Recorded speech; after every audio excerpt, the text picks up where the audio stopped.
Imagine staring into a mirror that doesn't just reflect light, but time itself. Not your own face, not your present moment, but the infancy of the universe, when existence was still wrapping itself around its very first breath.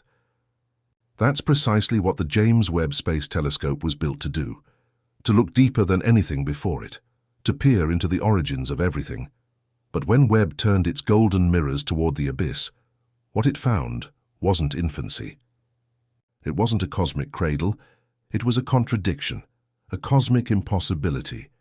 And what it revealed didn't just surprise astronomers, it shook the very skeleton of modern physics.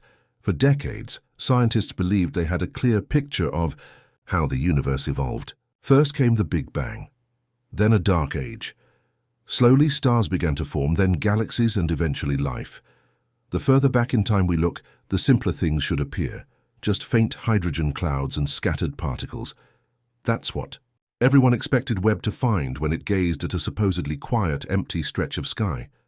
Instead, staring back from the darkness was something that should not have been there. A galaxy, fully formed. Not a blur or a hazy blob, but a complex rotating system of stars, complete with spiral arms and even a monstrous black hole at its heart. Not just present, thriving, and it wasn't a one-off. As more data streamed, in galaxy after galaxy appeared, all impossibly structured, gravitationally stable, chemically mature. It was as if the cosmic clock had leapt forward billions of years, skipping the slow crawl of evolution and dropping us straight into an era of galactic adulthood. With every new observation, one terrifying question grew louder. What if everything we thought we knew about the beginning is wrong? When Webb first captured an image of one of these galaxies, over 13 billion light-years away, scientists expected little more than a faint smear of ancient light. But instead, they saw architectural elegance, spiral arms wrapped like ribbons of starlight, dense clusters orbiting in harmony, a brilliant core pulsing with energy.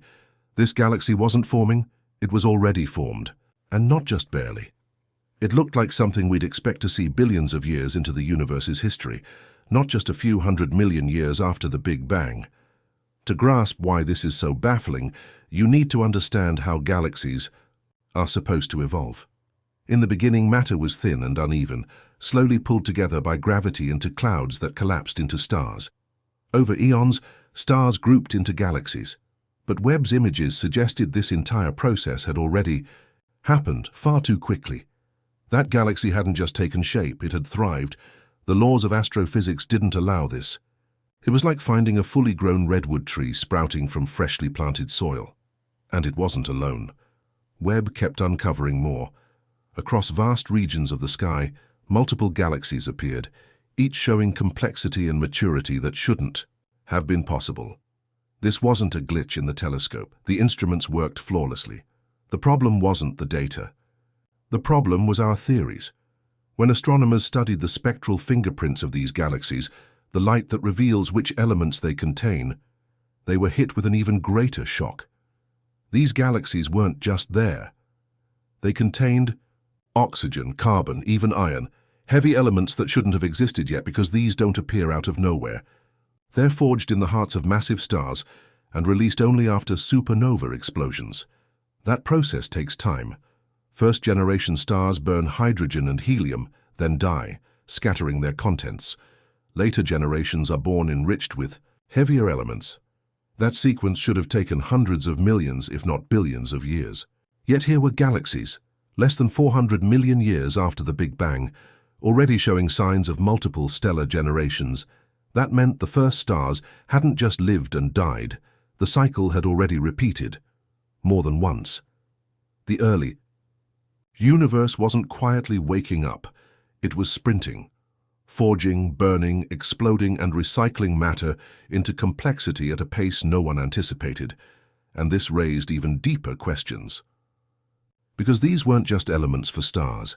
They're the building blocks of planets, atmospheres, and possibly even life. To find them so early was like discovering a thriving coral reef at the base of a volcano that erupted yesterday. The timelines weren't just fast, they were broken. Just when things couldn't get stranger, Webb found something even more outrageous. At the heart of one of these ancient galaxies, sat a supermassive black hole, weighing more than 1 billion suns. In today's universe, that would be astonishing, but in the early universe, it was cosmologically absurd. Black holes are thought to grow slowly, over billions of years, by feeding on gas, dust, and stars. Even the most optimistic growth models can't explain how such a monster could exist within just 400 million years. It would be like finding a fully grown adult who was born an hour ago. And yet, there it was. The evidence was undeniable. The gravitational pull on nearby stars, the warped space, the energy emissions. This black hole hadn't grown. It had arrived.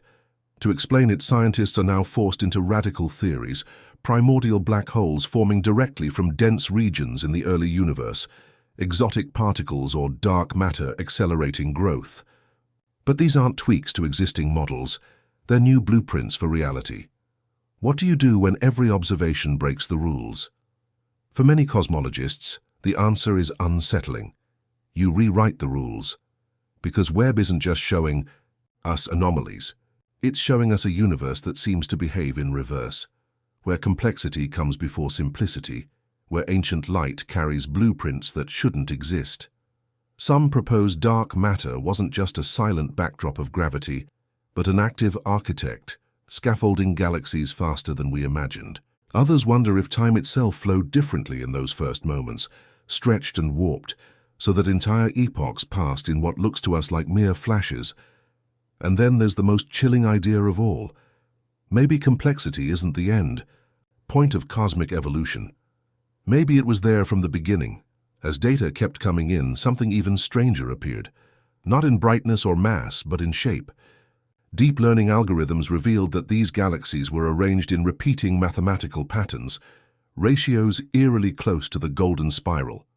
Webb's images showed a hidden geometry spanning billions of light years, spiral arms, orbital distances, rotational symmetry, all hinting that the universe wasn't chaotic at all, but patterned, almost as if it was coded from the start. Fingerprints. But fingerprints of what? A deeper law of physics, net, or something far more unsettling, intentionality woven into space-time itself. Then came one of Webb's most controversial discoveries, not a galaxy, not a black hole, but chemical trails drifting through an ancient, interstellar void thought to be empty. The telescope's instruments detected complex organic molecules, not just methane or ammonia, but polycyclic aromatic hydrocarbons, the very precursors to amino acids, and by extension, life.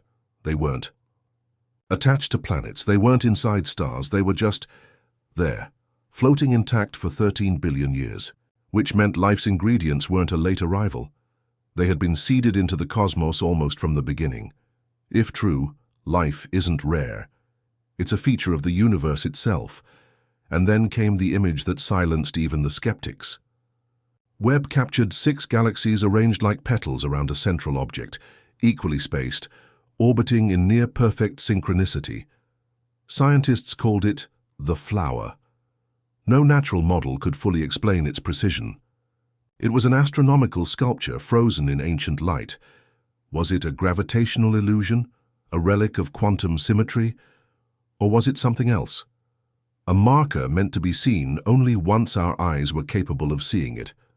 Finally, the most unsettling theory of all emerged, that by looking this deeply into the universe, we weren't just observing, we were participating. The observer effect, the idea that the act of measurement changes reality, is well known in quantum physics. But what if it doesn't stop at particles? What if the universe itself responds to attention?